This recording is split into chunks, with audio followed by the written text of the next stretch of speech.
Hello दोस्तों, आज हम चर्चा करने वाले हैं वर्ग 1 के एग्ज़ाम्स को लेकर। जी हाँ दोस्तों, आप सभी को पता है कि वर्ग 1 के एग्ज़ाम्स अभी चल रहे हैं और आज लास्ट डेट है एग्ज़ाम्स की। तो आज हम एग्ज़ाम्स का एनालिसिस करने वाले हैं कि किस शिफ्ट में कितने नंबर आए हुए हैं, एवरेज नंबर क्या रहने वाले हैं और किस शिफ्ट में कौन सा पेपर हुआ था। तो चलिए शुरू करते हैं वीडियो को। तो नमस्कार दोस्तों, बहुत बहुत स्वागत है आप सभी का मेरे यूट्यूब चैनल में। आज हम चर्चा करने वाले हैं वर्ग 1 के एग्ज़ाम्स को लेकर। तो देखिए दोस्तों, सबसे पहले हम बात करेंगे हिंदी के सब्जेक्ट को लेकर। देखिए हिंदी में क्या दिया गया है, यहाँ पर सबसे पहले हमें हिंदी में जो दिया गया है वो है 2 तारीख की डेट। और 2 तारीख की डेट को आपको पता है कि मैथ्स का पेपर भी हुआ था। तो आज हम चर्चा करेंगे इसी के बारे में। तो हिंदी का जो पेपर है वो 2 तारीख को फर्स्ट शिफ्ट में हुआ था। और इसके नंबर्स की बात करें यदि हम, तो इसका जो नंबर्स है, एवरेज नंबर, वो लगभग 70 से 80 के बीच में जा रहा है। दोस्तों ये पेपर बहुत इजी आया था हिंदी का, और उसी दिन पेपर हुआ था आपका मैथ्स का। तो मैथ्स का पेपर जो है वो लगभग टफ आया था। तो उसमें जो एवरेज नंबर की अगर हम बात करेंगे तो वो नंबर जो है वो 50 से 60 के बीच में है। अगर हिंदी की बात करते हैं तो हिंदी में जो नंबर आए हुए हैं वो हमारा एवरेज अगर हम मानेंगे तो ये हमारा 70 से 80 के बीच में जा रहा है। और अगर मैथ्स की बात करेंगे तो क्या हो रहा है, मैथ्स में हमारा 50 से 60 के बीच में लाना भी बहुत मुश्किल हो रहा था स्टूडेंट को। तो अब अगले पेपर की बात करेंगे तो अगला पेपर जो हमारा था वो सेकंड शिफ्ट में हिंदी अकेले का था। तो हिंदी के पेपर की बात करें तो ये भी बहुत इजी पेपर आया था। इसमें भी एवरेज जो हमारा जा रहा है वो 70 से 80 के बीच में समथिंग जा रहा है। ये पेपर जो है वो पहली शिफ्ट से थोड़ा कठिन था। अब हम बात करेंगे 3 तारीख की। 3 तारीख को जो पेपर हुआ है वो 2 सब्जेक्ट का पेपर हुआ, एक तो आपका गृह विज्ञान का और दूसरा आपका अंग्रेजी का। तो दोस्तों ये जो अंग्रेजी का पेपर हुआ है ये पेपर भी आपका इजी ही आया है। इसकी अगर हम बात करें तो इसमें भी लगभग 70 से 80 नंबर्स स्टूडेंट लेकर आए हुए हैं। तो इंग्लिश का पेपर पहली बार ऐसा हुआ कि इंग्लिश का पेपर इजी आया है। और गृह विज्ञान की अगर हम बात करेंगे तो जो गृह विज्ञान है वो भी हमारे लगभग 70 से 80 के बीच में ही रहने वाला है। अब हम 3 तारीख को बात करेंगे सेकंड शिफ्ट की। तो सेकंड शिफ्ट में देखेंगे 2 पेपर थे सेकंड शिफ्ट में। पहला पेपर था आपका रसायन शास्त्र का और दूसरा था आपका वाणिज्य का। ये सेकंड शिफ्ट में थे। तो जो रसायन शास्त्र का पेपर था वो भी लगभग आपका एवरेज देखें तो 70 से 75 के बीच में रहने वाला है।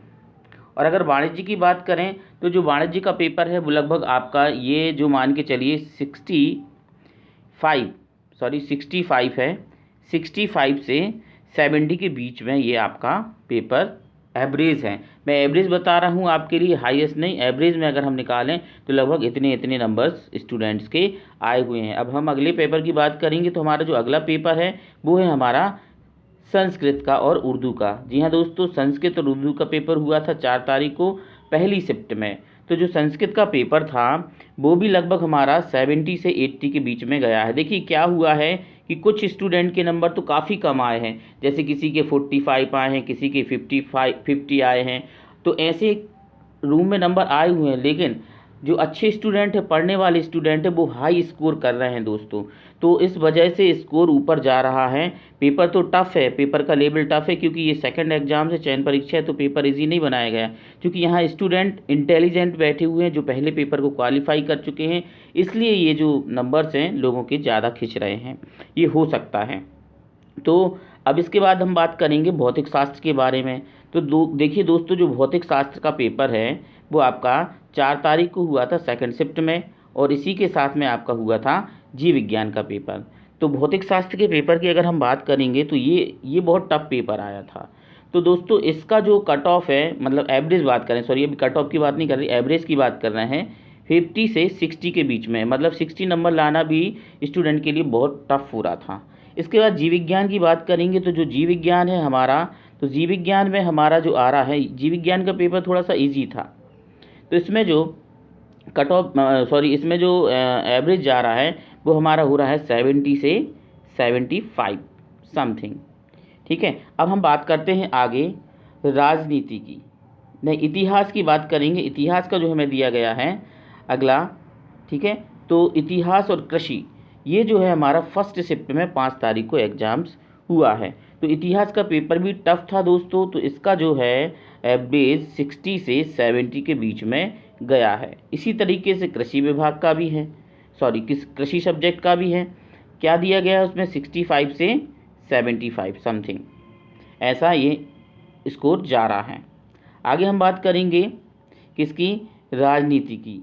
तो राजनीति का जो पेपर है ये भी बहुत टफ था और इसमें स्टूडेंट लेकर आए हैं 50 से 60 नंबर्स।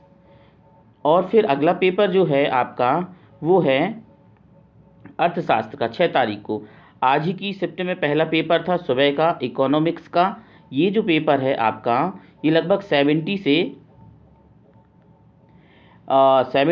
80 के बीच में जा रहा है।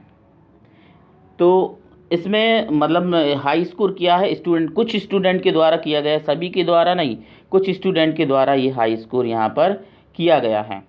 फिर हम बात करेंगे अगले की। तो हमारा जो अगला है वो है हमारा सेकंड शिफ्ट का समाजशास्त्र का और भूगोल का पेपर है। हमारा समाजशास्त्र और भूगोल का पेपर सेकंड शिफ्ट में है। तो ये जो हमारा एवरेज जा रहा है वो है लगभग हमारा ये मान के चलिए कि जो अच्छे स्टूडेंट है वो लगभग 70 से 80 के बीच में नंबर लेकर आ रहे हैं। 70 से 80 के बीच में ये हमारे नंबर शो हो रहे हैं इसमें। और इसी तरीके से भूगोल में भी, तो भूगोल में थोड़ा सा भूगोल में थोड़ा सा ये नीचे जा रहा है एवरेज। तो इसमें लगभग मान के चलिए आपका कि 70 से 75 हम ले सकते हैं। 70 से 75 हमारा ये एवरेज हो सकता है। तो इस तरह से स्टूडेंट नंबर लेकर आए हैं। तो अगर हम बात करते हैं तो ओवरऑल सभी सब्जेक्ट की, तो अगर सभी सब्जेक्ट को देखेंगे तो इसमें जो सबसे कठिन पेपर आए हैं, देखिए वो सबसे पहले हम देखेंगे तो कठिन पेपर जो आए हुए हैं, एक तो आपका रसायन शास्त्र का है, एक वाणिज्य का है और दूसरा आपका भौतिक शास्त्र का है, इतिहास का है, राजनीति का है और लगभग आज अपन भूगोल और समाजशास्त्र को भी ले सकते हैं इसमें। इस तरह से ये जो पेपर आए हुए हैं ये टफ हैं पेपर, इनमें एवरेज और इनमें स्कोर बच्चों ने कम किया है। ये सारी जानकारी आप सभी के लिए कैसी लगी है? यदि ये जानकारी आपको अच्छी लगी है तो प्लीज़ मेरे चैनल को लाइक कीजिए, सब्सक्राइब कीजिए, बेल आइकन को प्रेस कीजिए, ज़्यादा से ज़्यादा शेयर कीजिए और ऐसी ही जानकारियों को जानने के लिए देखते रहिए मेरे यूट्यूब चैनल को। तब तक के लिए आप सभी को मेरी तरफ से नमस्ते।